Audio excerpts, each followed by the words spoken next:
ในหัวทุกมือนี่โคตรแมงมีแต่เมี่ยงหัวสมองกูสิระเบิดชีวิตมีแต่ความทุกข์คือกับนรกทรงกูมาเกิดกูให้ฟักแถมไล่ไปตายพวกฮีระเบิดลืมแพ้กระจายกูเห็นคนทั้งโลกลืมฆ่ากันตายบ่ฆ่ากันด้วยอาวุธก็ฆ่ากันด้วยคำเว้าตอนที่กูเสียใจที่สุดแม่นตอนที่ลงไปเชื่อคำเว้าฐานะมนุษย์สั้นต่ำคือเฮาได้มีความสุขก็เพียงแต่ตอนเมาล่าสมัยทุกยุคล่าสุดเมืองลาว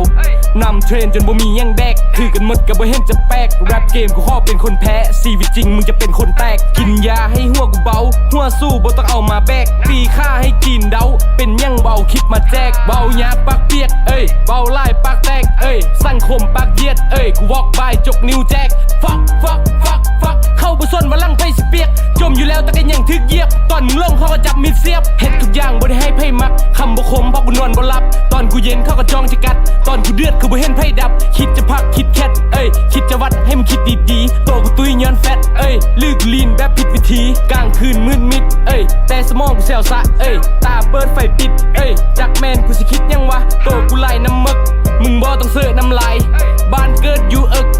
บ้านเลิฟบ้านตายก่อนลมหายใจกูสิสิ้นหลงกูสิเฮ็ดให้พวกนี้หูจักคิดว่าชีวิตที่มีมันจะใส่เพื่อยังบ่ได้ไว้ใส่เพื่อตัดสิ้นคนเพราะว่าคำเว้าเพียงน้อยนิดอาจจะเฮ็ดชีวิตต้องสิ้นลมคันทุกคำเว้ามึงมาจากความคิดกูสิฟังแล้วมิดแต่มึงคิดโกงคันเป็นแบบนี้แล้วกูก็ยอม